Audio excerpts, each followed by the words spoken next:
लेकिन स्वामी जी महाराज की स्थिति में तो केवल श्यामा श्याम। ऐसे स्वामी श्री हरदास जी महाराज का चरित्र श्री नाभाजी गा रहे हैं।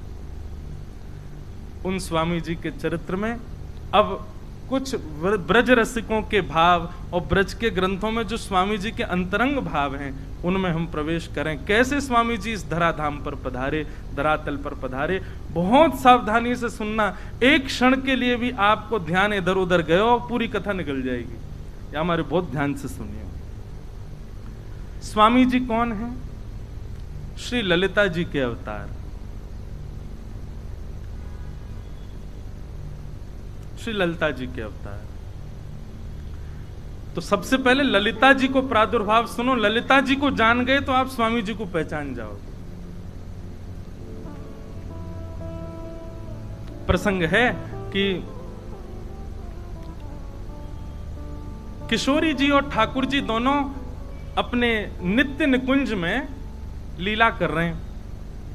सेज पर बैठे हैं, तभी ठाकुर जी ने किशोरी जी की रूप माधुरी को देख करके कही, आज तो मेरा मन हैरो कि मैं आपको श्रृंगार करूं। किशोरी जी बोली, तो कर दो, या मैं पूछवारी कहा बात है। आहा, निज कर गूथ सुमन के गजरा, अपने ही हाथ पहरावत है। तू है सखी बड़ भाग बड़ी, नंदलाल तेरे घर आवत है। तू अपनो श्रृंगार करत है, तू अपनो श्रृंगार करत है। ये दर्पण हाथ दिखावत है, ये दर्पण हाथ दिखावत है। तू है सखी बड़ भाग बड़ी, गोपाल तेरे घर आवत सखी बड़ भाग बड़ेरी, गोपाल तेरे घर आवत है। ठाकुर जी श्रृंगार कर रहे हैं किशोरी जी को, सुंदर पत्रावली बनाते जा रहे हैं। किशोरी जी अपलक नेत्रन से श्याम सुंदर को देख रही हैं। सुंदर सुंदर पुष्प तोड़ के ला रहे हैं, स्वयं उनके गजरा बना करके हाथन में पहना रहे हैं, बाजून में पहना रहे हैं।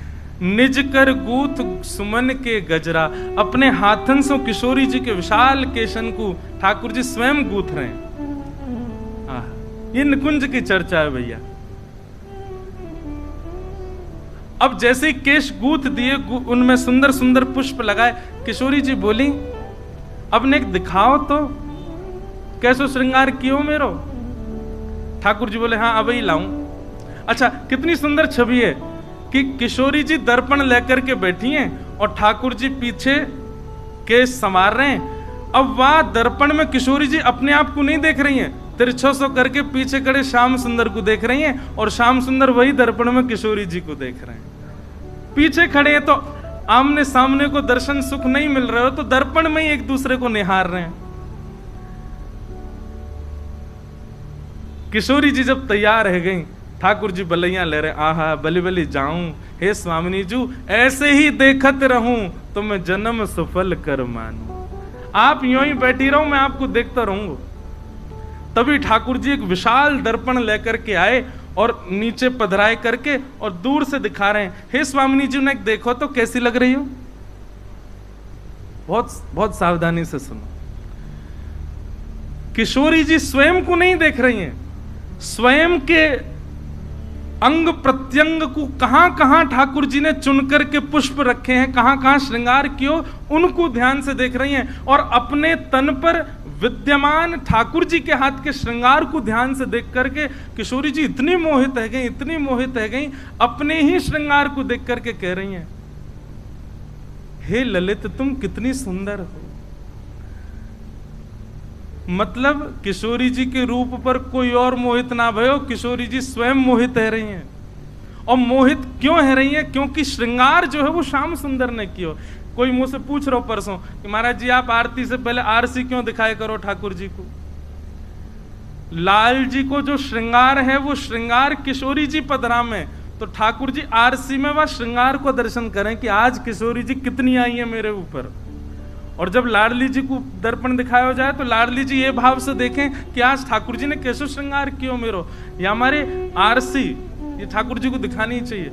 और एक सामान्य भाव ऐसा है कि आप सब दर्शन करवे वारे, सो ठाकुर जी अर्चक सो कहें एने दिखा तो दे मैं कैसा लग रहा हूँ, सबके बीच में बैठा तो दियो तेने मुँह तो दिखा मैं ठीक लग रहा हूँ कि नहीं। सो ठाकुर जी को पहले आरसी दिखा में, फिर नेक दूर करके वहां में हम ठाकुर जी को देखें।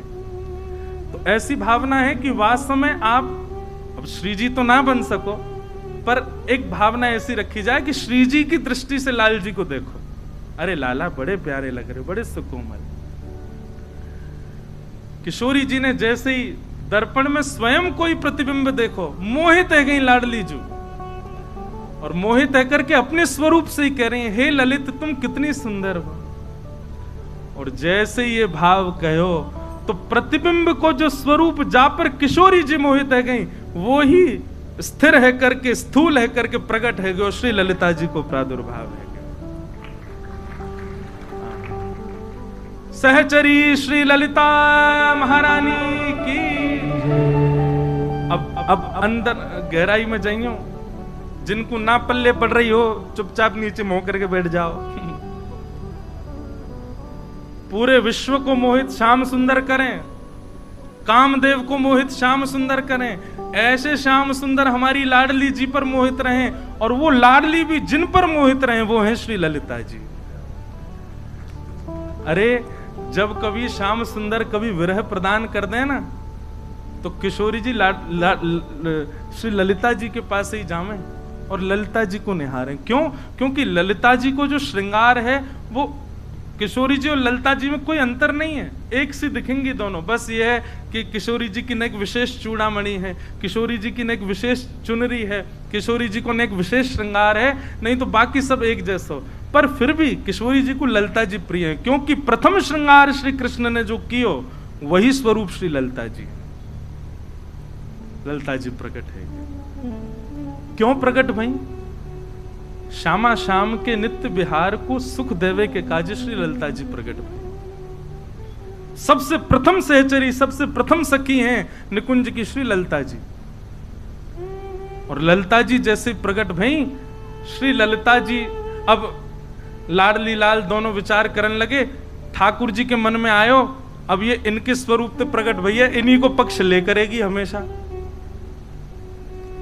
किशोरी जी सोच रही हैं, बोले लाल जी के श्रृंगार को भाव है तो ये इन्हीं को ही पक्ष, दोनों उनके मन में ये भाव आ गया कि ये पक्षपात करेंगी दोनों में। ललिता जी को एक भाव है कि वो प्रिया प्रियतम के हृदय की बात पहचान जाऊं।